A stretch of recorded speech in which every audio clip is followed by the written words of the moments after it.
So we're on our last week of dancing in the rain. How has it been to dance in the rain for you? It's been nice to share with other people each week. Yeah.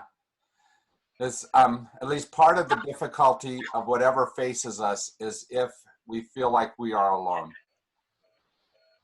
And in all of this COVID stuff, where we are definitely placed in our own houses, it's easy to feel that aloneness.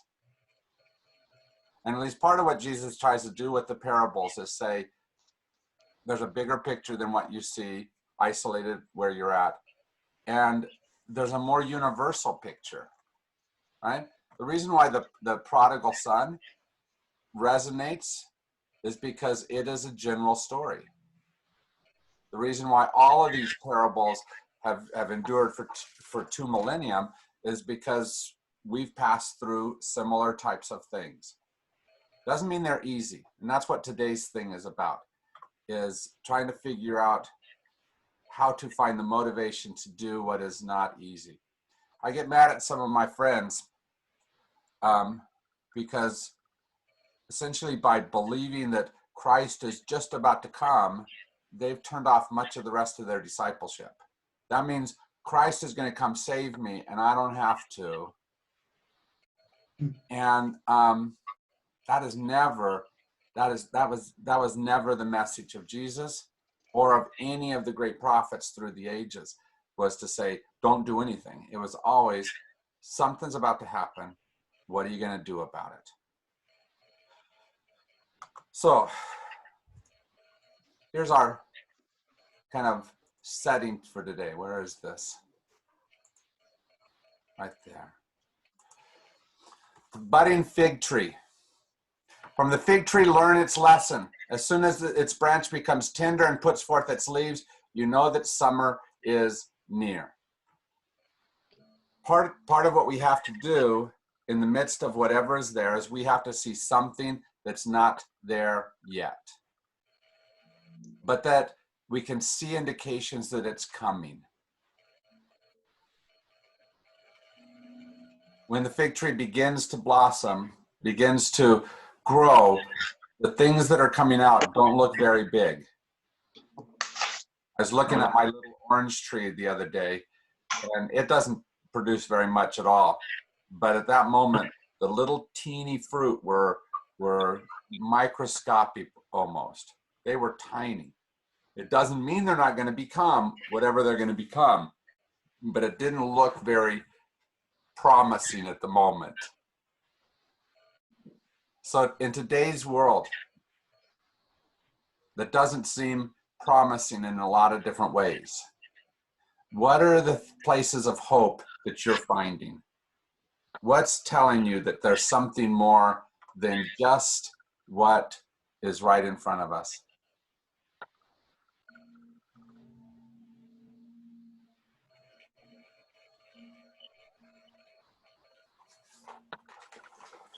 This morning in the paper, one of the front page stories was about the reduction in pollution across the globe because of the nobody's driving anywhere. And to me, that's a sign that we maybe haven't irreparably damaged our planet. Yeah. And that maybe there's some hope that something new could come from this. Yeah, that maybe our planet is much stronger than what it feels like sometimes when we look at some of the damage we've done. Good, thank you.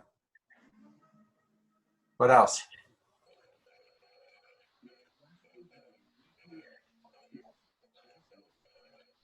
Well, I think historically there have been plagues and disasters, so Earth and its people managed to get through it and have some better periods. So in the larger picture, I don't think it's the end of the world. In the smaller picture, we've been really, really blessed to live in this country with all the advantages we've had. And if it means we have to wear masks for the next couple of years, which I think certainly seniors want to do, so be it. And just there's so much to be grateful for in my life. That's kind of how I look at all of it. It's a small inconvenience to the millions that do not have access to clean water, as basic as water, and then food. So Yeah. And so it's little things like that. For me, it's looking and seeing how many people are using Udall Park. Right? You used to go to this gym or that gym or whatever they had to do, or maybe are just tired of being inside. And they're all social distancing well, but that park is fuller, not by planned events, but by people being there. And it's making me know that we are remembering some things. I used to go there pretty often when I was in Tucson. So, and I thought there was a pretty good number of people there, often walking, aside from the events. So that's, I'm trying to put this picture in my mind. It sounds wonderful. Yeah. So that's what we have to remember in the midst of everything. Now, what gets in the way of that is what happens right now that doesn't feel like that. Okay, so we're going to look at four other parables today. They're relatively long ones, most of them, and so I won't read them completely. I'll toss them up on the screen and you can read while I'm talking if you want to. But they're ones that you know. Two of them are in Matthew 25. Matthew 25 is what Matthew has Jesus saying to his disciples right before he gets carried away into captivity, into ultimately death. Right? It's a marvelous chapter, probably one of my favorite chapters in the whole Bible. But the first thing there is called the talents. And what it is that a man, no, that's not the first one I want. I want the bridesmaids. Sorry, I went too far. The bridesmaids are ones that are supposed to be there for the wedding of the groom. And they're supposed to be there to be able to help this whole thing happen. But they're late. The bridegroom is late. And so they have these lamps that are lit, but some of them have run out of oil. And when the bridegroom comes, the ones with oil and with their lamps lit can go in and others can't. And we often look at this and we think of this as a parable of judgment. Look, they didn't have their oil ready and so they got thrown out. It's much more important to realize that all are invited. And it's tossing on us the responsibility of saying, what are we doing to be ready, to be able to hear and follow the invitation? I don't know what you feel is the invitation that's coming to you today, right? What is this day inviting us to? But whatever it is, do you have the ears to hear when the call for the invitation is sent out? And this is a parable about being ready to listen and being able to wait through the time between now and whenever it happens. I think sometimes when I look at people and how they're responding to COVID-19, because I think all of us want to get back to something that we love, right? Something that this seems to have taken from us. But people that are impatiently jumping in, I think are busy saying, I don't want to wait any longer. And at least part of this story about the bridegroom is not up to you to determine the time. It's up to you to be prepared in every moment, to be ready in every single moment. Because the surety that the bridegroom will come is there. What are you doing so that when that happens, you're not taken by surprise? So that it feels like a judgment. Because it's not supposed to be a judgment. Because all of these ladies are invited into the party. Everyone's invited. What makes it so that some can't follow the invitation? Well, they don't have their lamps. They don't have whatever it is they have to have ready. What's the invitation you hear? What's drawing near for you? What do you- Not that I went to a lot of hellfire and brimstone churches, but I did go to this extracurricular group called Youth for Christ when I was maybe 16 to 18. So Yeah. maybe it was there because they were a little bit of salvation, come forward, accept Jesus. I'm hearing this whisper of the people who weren't ready when the end time came. Right. You know, did you ever hear that connected with Yeah. judgment there? Yeah. And Yeah. and see, we spend a lot of time in Christianity focusing on end time thing.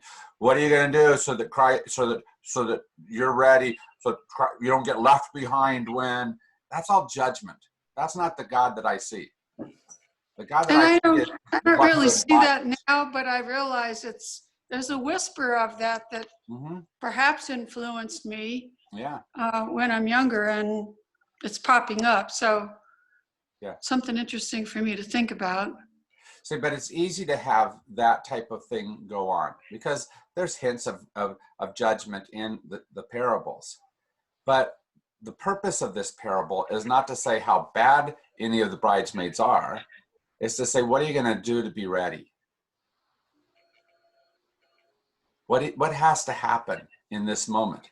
And it's a whole bunch of different things.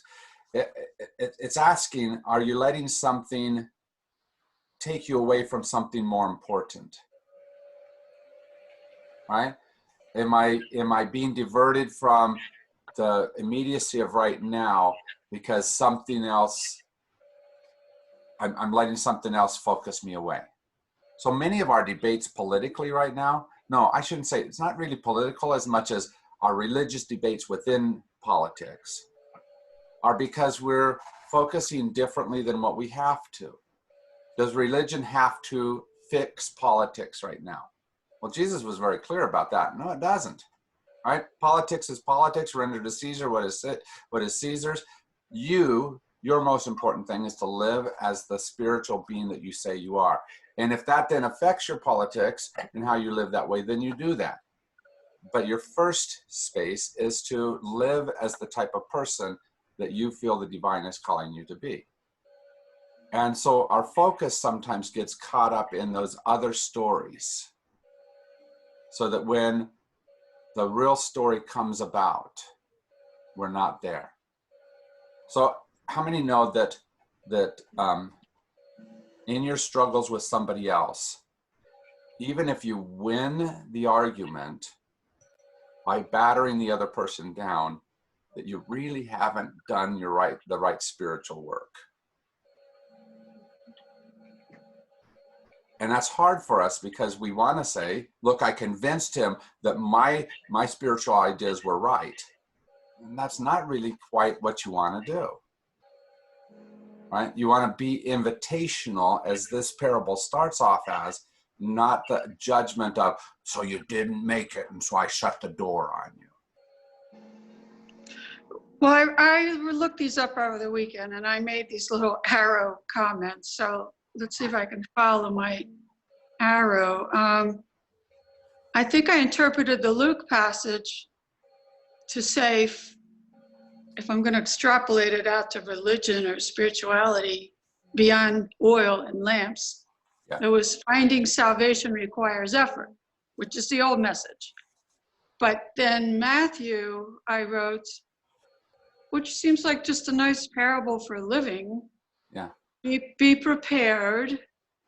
And when I could, and it took me a while, I managed to save up 6 months to cover me if something happened. And that time I was fired for that job for speaking up for safe staffing, patient safety. I had that 6 months to fall back on. So, and then I loved fairy tales, and the Little Red Hen, if I remember, was working, harvested the wheat, staved the wheat, cooked the bread. The fox just lounged around, did nothing. And then he got hungry and he came to the hen, and she said, well, yeah, you were laying around when I asked you to help me harvest the wheat. I've got myself all taken care of. She didn't say too bad for you, but I don't think she gave him anything. So that's not a spiritual Christian fairy tale, but it's a very old one. It is. So I just took this whole thing in terms of practical terms, and you're inviting us to think about it on a larger term, which. That's right. So if you can rephrase the question again, that would help me. Okay. So in this parable, here, some of them get invited in. Some of them got invited but weren't ready in the moment. Something diverted their attention. And so the question really is kind of what diverts your attention? What is making it so that you're not ready in this moment? Why is it that today you don't hear an invitation from the divine to do or be something? Because that invitation is there for us all. I think every morning set a new intention, because yesterday it was totally frustrating on the computer to try to get this thing done. Finally, our son came at 8 o'clock last night and helped. And so this morning I woke up and I thought, I'm not going to be frustrated. I'm going to be the best person that I could be today. Forget about yesterday. Yeah. I have to start each day new. Yeah. And by the way, Melanie, much of the parable you stated there, it's usually called a fable, was written 600 years before Jesus spoke. It's ancient scripture. It's powerful stuff. Aesop. The Bridesmaids is like an old Jewish text. Yeah. So there's a lot of wisdom in what Aesop gave to us, and we sometimes assign that off to children's fables, but it's the same type of thing. And I got to tell you that at least this parable does tell us that we do have an active role. You can't just be passive, which is what some of those folks were being. They were saying, "My prince will come." Well, yeah, but what are you being called to do between now and then? What's going to happen in this moment for you? What's it calling out of you? So let me go to the next parable so you can see this extended even further. And Matthew speaks these right in succession with each other. And this next parable is called the talents. And the master goes away. And before he goes away, he gives some money to each one. One gets 10 talents, one gets 5 talents, one gets 2, one gets 5, one gets 2, one gets 1 talent. And then the master's gone, but comes back and says, "Master, you handed me 5 talents. See, I have made 5 talents more. I will put you in charge of many things because you've been trustworthy in a few things." The second one does the same thing. You gave me 2, I've made 2 more. And then there's the third person. The one who had received the 1 talent also came forward saying, "Master, I knew you were a harsh man, reaping where you did not sow and gathering where you did not scatter seed. So I was afraid, and I went and hid your talent in the ground. Here, I'm giving you back what's yours." And Jesus essentially said, God doesn't want just what you got. God wants you to develop something. Who you are, what life has given to you. You're supposed to do something with it. You're supposed to be active in that role. And if you're not, then in a very real way, if we're trying to find hope in the parables, then in a very real way, you're not the hope that the parable is asking you to be. That you are what will transform this world in a very real way. And did you hear what the person with the 1 talent said? I was afraid of. Fear stops hope because it diverts our eyes.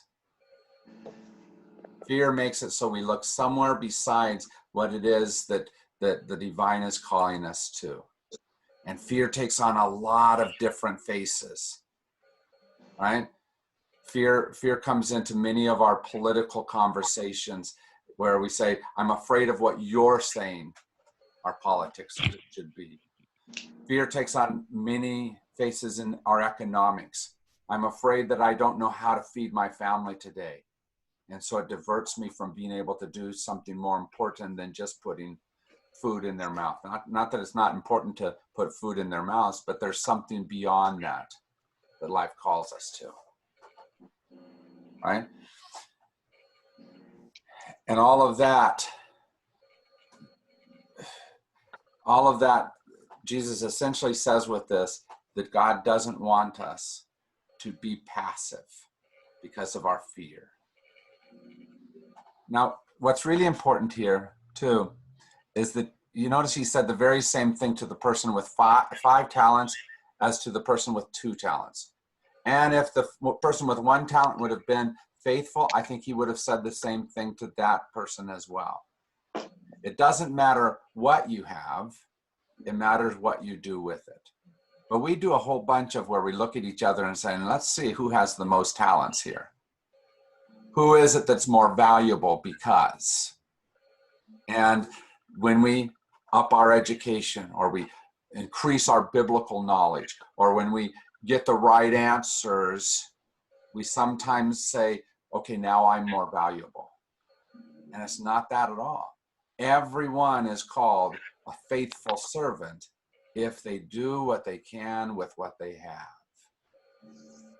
How many have realized through the pandemic how much you need some people who you used to just maybe not even think about, or if you were really bad, that you look down on, right? Those day laborers, those people who bring who are stocking the shelves in the supermarket. We don't think about them, and yet how many have realized in all this that you kind of need them, that they're pretty important people. And so this parable very clearly says it doesn't matter what you have or what you do, it matters what, in the midst of the stuff that you have and what you're supposed to do, how faithfully you are living out the talents given to you. So what is your fear? What holds you back from being the full person? Where is it that you've essentially hid some talent in the ground instead of using it? So Jim, what I'm thinking about maybe goes back to your previous question a little more, but I'm thinking how, like, the whole world wants our situation to be over. We want things to go back the way they were. We were talking about the climate, and we want to be back flying everywhere, driving everywhere, and full economy, and yet not thinking about, in the first instance, the toll that takes on our environment. And I think the same thing, to bring it home, is if we look at our community, and particularly St. Francis, I think many of us would say, well, we just want to be able to be back in church again with each other.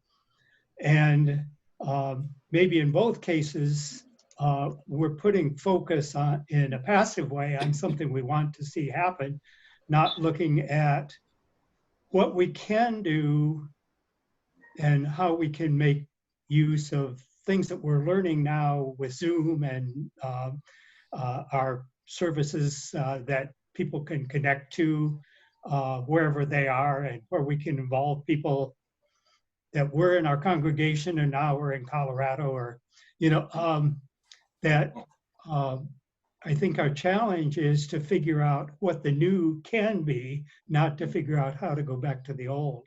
Yeah, I look at some of our Zoom technology, and I think probably my struggle was, I don't want to be a televangelist.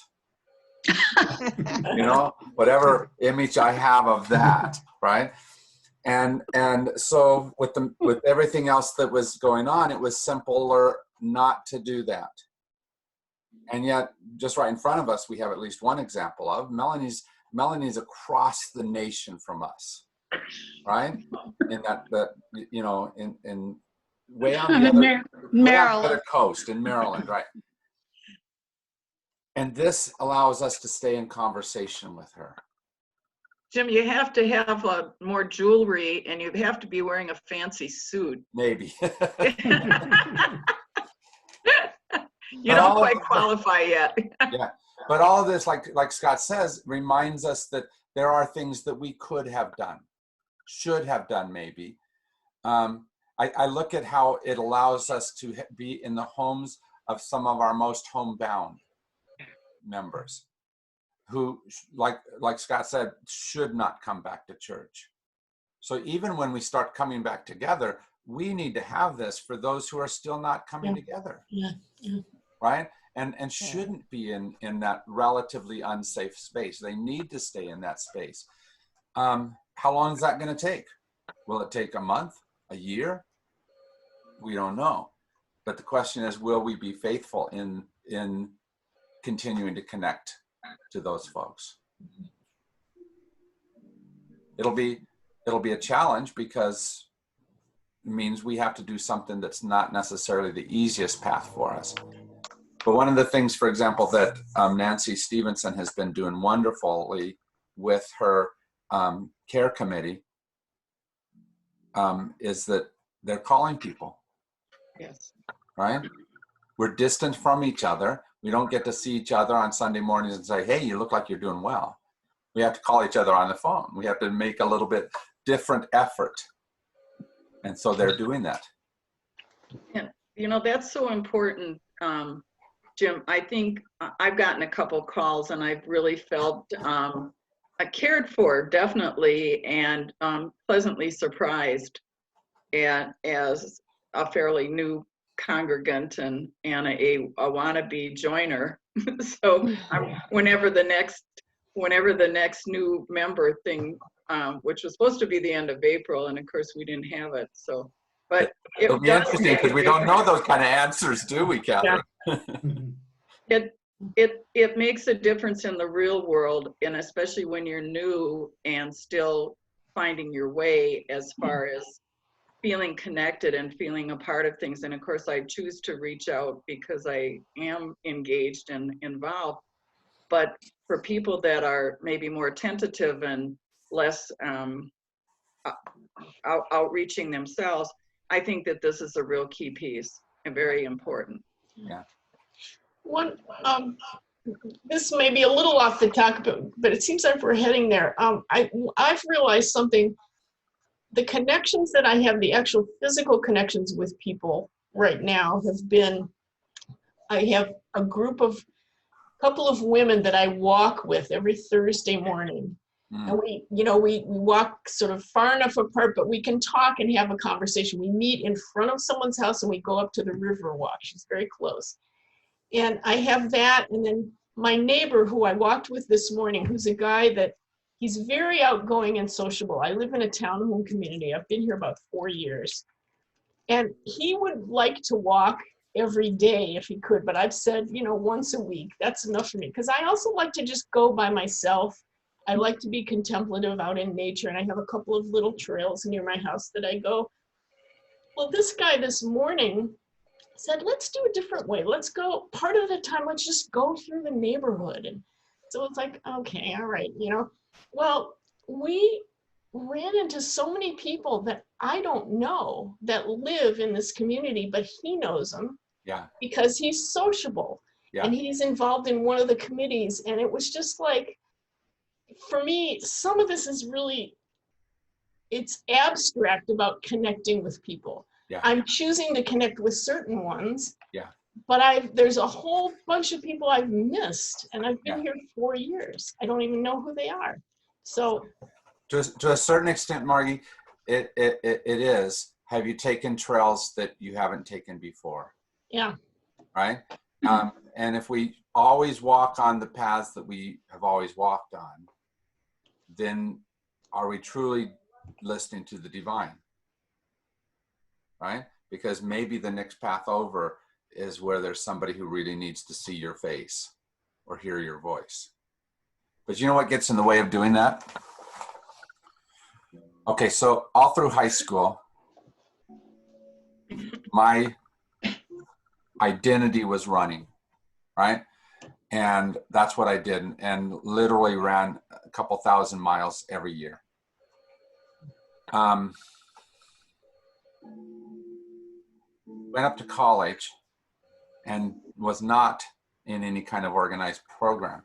And so I still wanted to run, but I was in a place where I didn't have all the mileage set up. I knew it was 3 miles out and 4 miles this way in my hometown, but this new town called Commerce, I didn't know any of that, but I didn't need to, because I wasn't training for anything.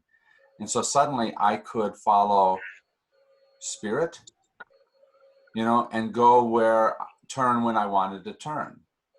And it was one of the most freeing times of my life, being able to get away from whatever it was that I had defined as this is the right way to do this activity. Right? That was holding me, bound is the wrong word, but it was holding me in a certain way of seeing, that suddenly that allowed it to explode into something much, much different. And I think at least part of it, that's what this is all asking. That the fear that the talents talk about isn't always the, oh my gosh, this ogre is going to pound me with his club type of fear. But it is that which keeps me in one path versus going to another path. Go ahead. It's a form of bondage or captivity. Those are the words that came to my mind as I'm listening to you. Yes. Yeah. And that's what all this is talking about, is what is making it so that you don't see the fullness of what's keeping you in a small world versus the larger world. The 10 bridesmaids were perfectly fine until the gate was open and the invitation was given to come in. And suddenly they weren't prepared to be able to go in. The guy with the one talent, he did all right until the master came back and he said, I didn't do anything because I was afraid of you. And essentially, I think what the master said was, then you didn't really live during that time. And I need you to live. I need you to be. I need you to act. I need you to do. So what keeps you from all that? How are you not essentially being hope for something or somebody in your world?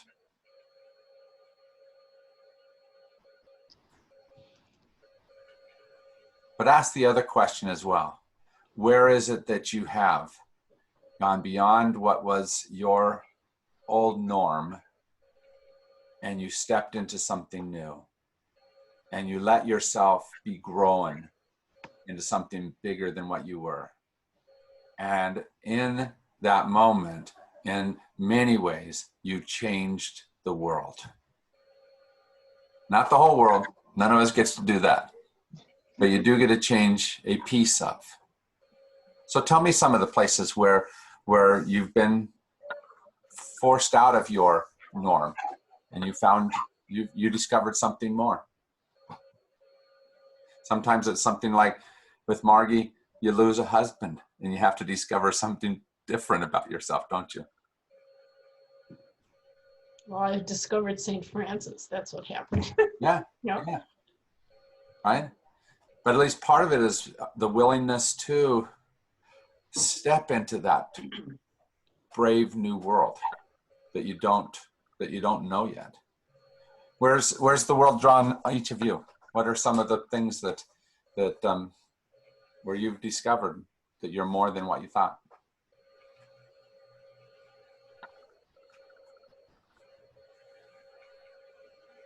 Well, I found out I needed hearing aids, and so I got them, and it's been liberating because I was drawn to wanting to sing in the choir, but afraid to sing out because I think I was maybe realizing or wondering, am I really in tune? Am I really in sync?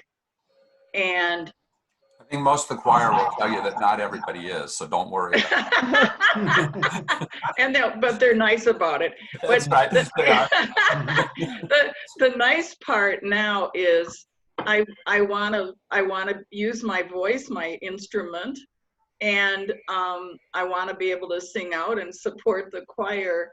And I'm not afraid now because I can hear myself, and I really can hear other people. And I didn't think I wasn't hearing, but I must not have been, especially when it comes to singing voices. And what a gift that really is, because now I feel free to let it rip. Yeah, nice. Good. That's good. Absolutely. Anyone else? I think for me, it was a year and a half ago when we started the Into America project. And I just wanted to have a quiet little role in the background. And I don't know if you've ever worked with Diane Everhart, but she has a way of pulling you in that doesn't let you say no very easily. Yeah. And I found myself really stretched to, relating to people and doing things that I had otherwise not been very comfortable doing. And somewhere in there, I had to find a balance between what was stretching myself and what was overstretching myself, because that is the difficulty. I did overstretch and got really exhausted and sick for a while, but I managed to come back and find the right kind of balance. And it's a tricky thing sometimes to do that. Yes, it absolutely is. I was going to say the same thing about Casa Maria. I mean, I took that on. It's been about, it's a year and a half, I guess. It was fall of 2018. I had only joined the church a few months before that, spring before that. And you mentioned something about it in church one morning, Jim, and I didn't really, it just kind of, was a passing thought. Oh, maybe I'll check that out and see what it is, but I wouldn't want to in charge of it, it just would not go away. The following week, every morning, first thing when I woke up, it was on my mind. It was on my mind. It was on my mind. It was like, I don't really see myself being in that role, but this is not going away until I at least find out more about it. And as I began finding out more, I thought, yeah, I think I can do this. I can figure it out. Yeah. And it's just become such a wonderful thing for me. It's helped me. My first thought was, I don't know a lot of people in the church. So how am I going to recruit people? Well, I've met so many people now through this. Yeah. Brian Flagg, the director there, he's a kind of a formidable guy. And at first, he is quite the man. But we have become, we're not friends really, but we have a good relationship. He calls me about certain things. We've talked about, how to solve the problems. We figured out this sandwich thing. That people weren't coming, and somehow in a conversation, it was like, what if we had people make them at home? And Marty, tell everyone how many sandwiches. It's since the second week. The first week, my car was full, and I knew it was growing. So I got another person to help with a second car. It's been 1,000 to 1,200 every week. Oh, 1,200. Is that amazing? It's been every amazing week. what the response has been. Yeah. Yeah. And it's kept me, it's one of the things that's kept me going through this time. Yeah, absolutely. See, but it's often that call beyond ourselves, which is a bit fear invoking because, right, we've never done that. I don't know how to do that. I'm not sure I want to do that. I'm comfortable with this, but it's that call into using the talents. It's that call into something more that really is what I think the divine is about. I think God, for lack of a better term, is that which calls us into the more. And I think it's when you get to a point of just letting go of all that resistance. Yeah. So that you can see what it could be. You have to kind of let all the negatives go in order to maybe take that step. So let me go to the next little parable to be able to, because it's how Jesus started his ministry. It's one of the very first things he said in the book of Matthew. It comes from the 5th chapter of Matthew, and it's about salt and a lamp, and it says this. Hold on, I'm almost there. You are the salt of the earth, but if salt has lost its taste, how can its saltiness be restored? It is no longer good for anything but to be thrown out and trampled underfoot. You are the light of the world. A city built on a hill cannot be hidden. No one, after lighting a lamp, puts it under a bushel or basket, but on the lampstand, and it gives light to all in the house. In the same way, let your light shine before others, so that they may see your good work and give glory to your Father in heaven. We are meant to be seen. The divine acts in us so that somebody else is affected by our actions. So that somebody else says, there's something about that. They may have the same fear about Casa Maria, for example. But in you, maybe they find, well, she's not too scary most of the time. Right? and so they move towards that, right? And your light, your courage in doing what you do allows someone else to find the courage in them. Your hearing that little trickle of spirit allows them to also hear that trickle of spirit and to become something more. The interesting thing about the salt, what I think about with salt is that salt loses itself in whatever it's given, right? You put it on broccoli and pretty soon you don't see salt, but you taste broccoli better, which may not be a blessing to some of you. But it's not necessarily a let me show you what I'm doing type of thing. And if you noticed on the light, it was also the same thing. It wasn't look and see the light. It was see what the light shows in its actions, right? Be a light out to the world so people see more. And how many have ever fallen prey to the typical human thing of, I hope somebody sees me doing this, right? It really is, has to be that where we're doing it in order for something bigger to be shown, not our actions, but whatever that larger is. So how are you called to be salt for the earth?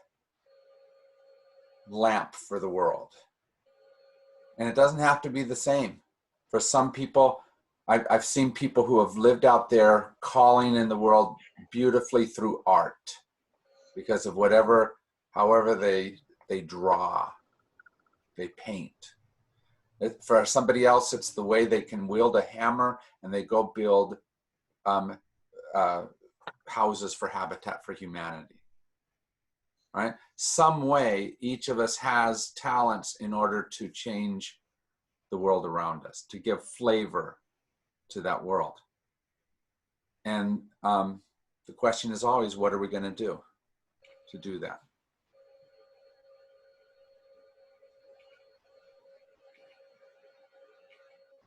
So I want to go to our last parable, which I think is one of the most amazing parables.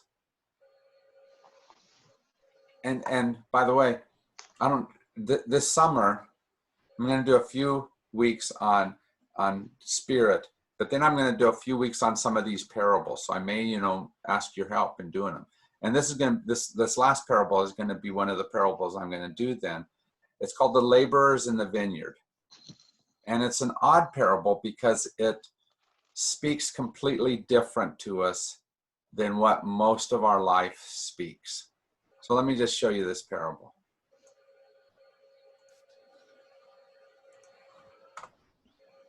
The kingdom of heaven is like a landowner who went out in the morning to hire laborers for his vineyard. After agreeing with the laborers for the usual daily wage, he sent them into the vineyard. When he went out about 9 o'clock, he saw others standing idle in the marketplace, and he said to them, "You also go into the vineyard."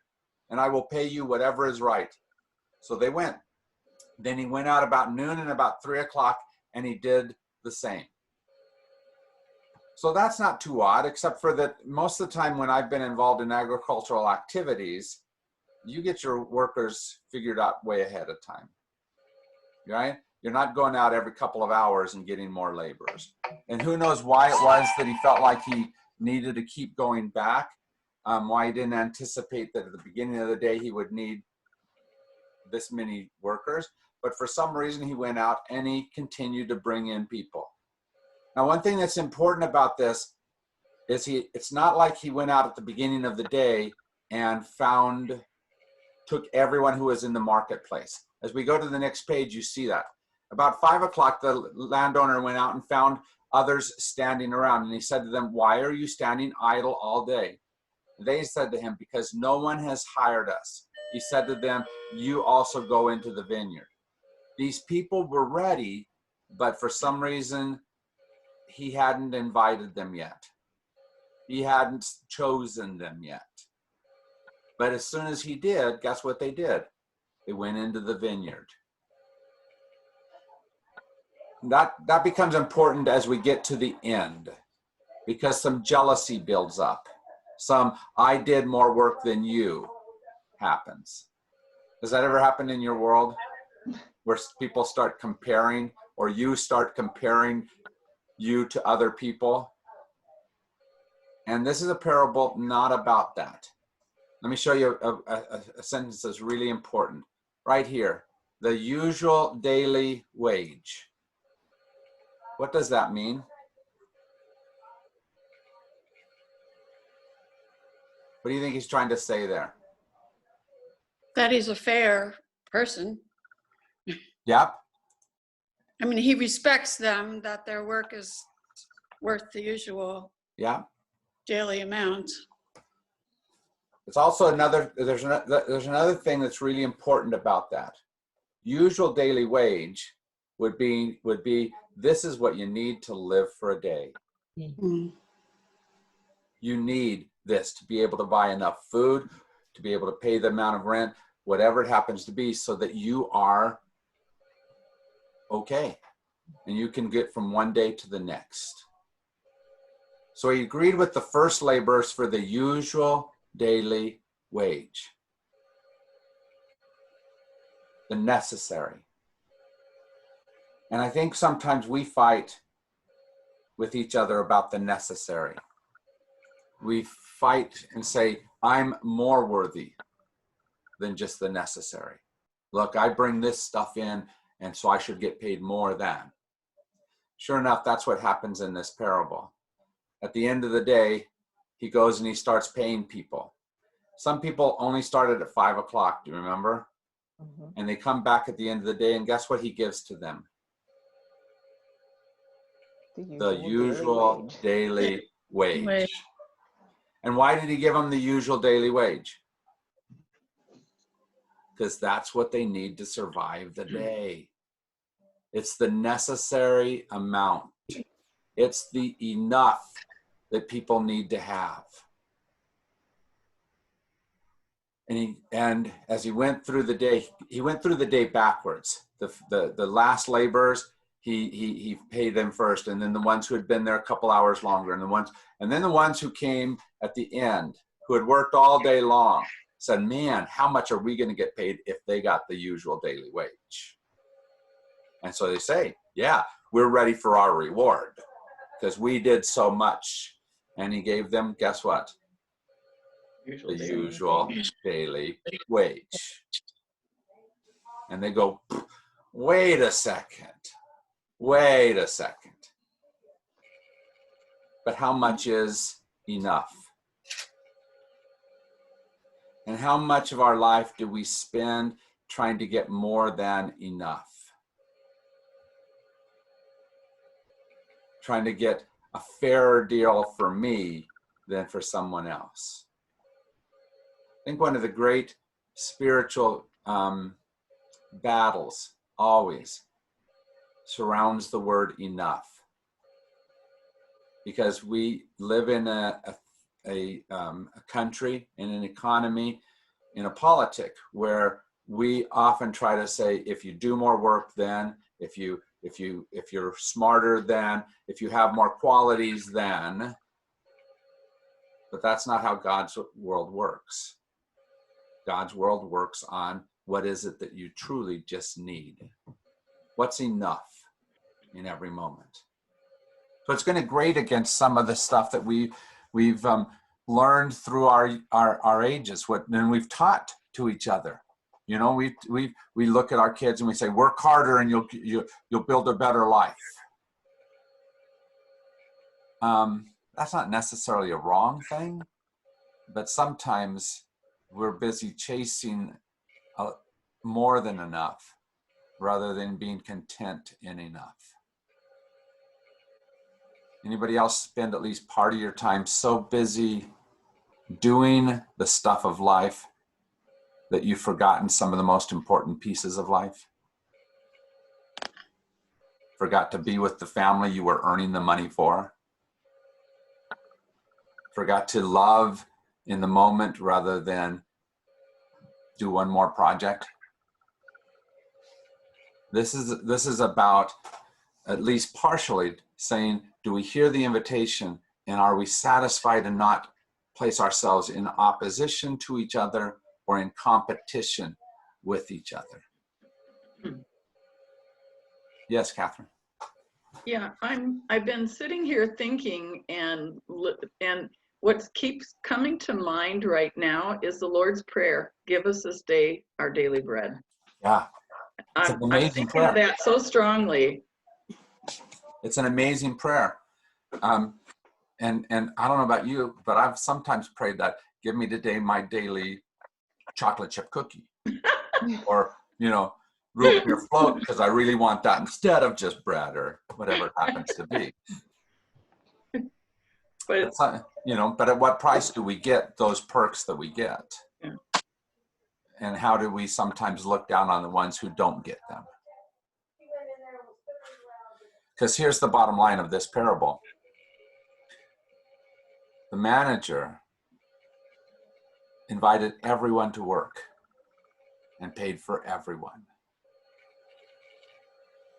And I believe I think that's what the divine does as well. God looks into each heart and says, you have talents. I want you to use them. Looks at each of the bridesmaids and say, I want you to come into the party. Are you ready? And we find all kinds of reasons why we exclude someone, or we say, I should get paid more, or I'm more valuable. But bottom line is, like with the parable, everyone is invited. The parable of the prodigal son, everyone's invited into the party. And by our insistence that I'm more important, do I sometimes exclude myself from the party?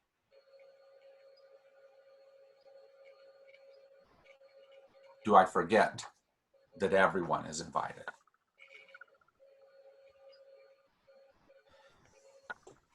So what's unfair about life for you? When you look at life, what is it that you just go, man, why is it that, whatever it is? What doesn't work according to the easy rules that would be nicer for you?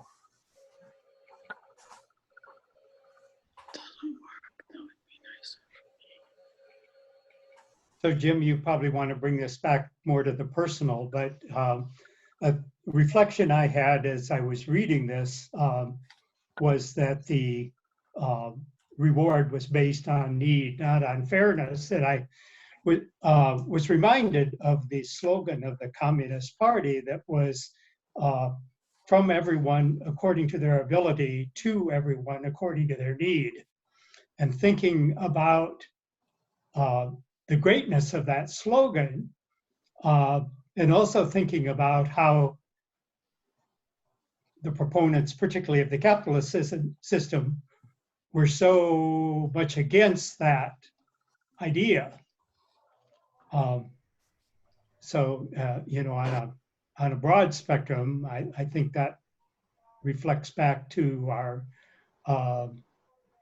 jealousy or our feel that we personally should be rewarded for what we put in. The hard part, Scott, is that there is no doubt that the Jesus of the New Testament and the people who followed him were more socialistic than what most of our American sensibilities want to believe. Right? The beginning of Acts tells the story about how they gave everything and held everything in common. And they took care of each other. And that didn't last long. Right? The next chapter has a place where somebody held back something. Because it's hard for us not to. It's hard for us not to see it from the selfish point of view, and yet in a very real way, God is always calling us to let go of and to not hold on and protect our security or our abundance. But you know why we hold on to that type of stuff? Ultimately, it goes back to what we talked about earlier, fear. Fear. Will I have enough for me? I see that you're hungry. I recognize that. But if I give you this loaf of bread, what if I need it tomorrow? And I'm afraid for my stuff, and so I don't step into your need. Even though I have enough, I have my daily bread.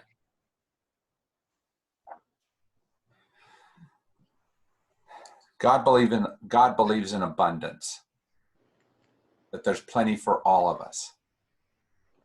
The question is always, am I open to not holding on to more than I need? And this comes from someone who loves to be able to collect things like books, right? Movies. I have lots of stuff I like to collect. But do I hold them to say, you can never have them? Or do I hold them in a way that benefits that which is larger than me, more than me, but is me as well? I hope that what you always hear is that any of the books that I have here, you can always borrow. And sometimes I get them back. Well, most of the time, right? But if it benefits you, I want you to be able to have it. So know that I have a whole bunch of books over here on parables.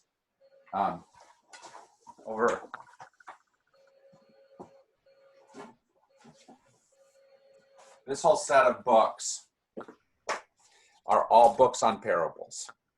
Oh. And so if you want to borrow any of them at any time, they sit right on the shelf, right as you're walking into my office. They're right there.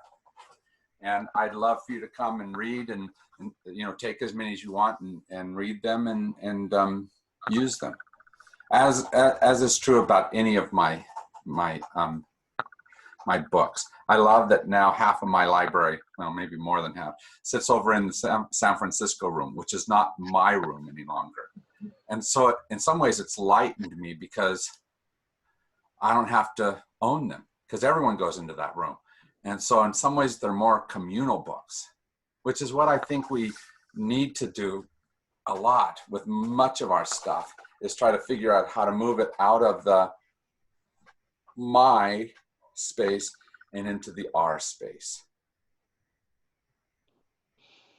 And not have to worry about protecting it. My granddaddy was a poet.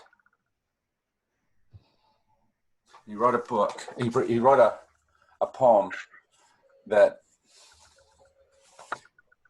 for years I had just one page of that book. And it included this poem. And I remember, oh, where is it?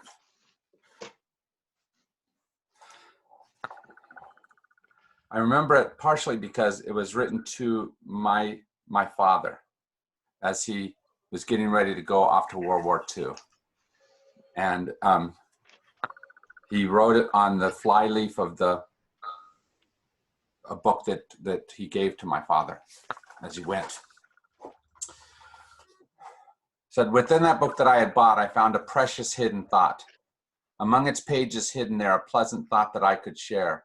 I read it over line by line until that hidden thought was mine. A thief broke in and stole my book, but only the leaves and binding took.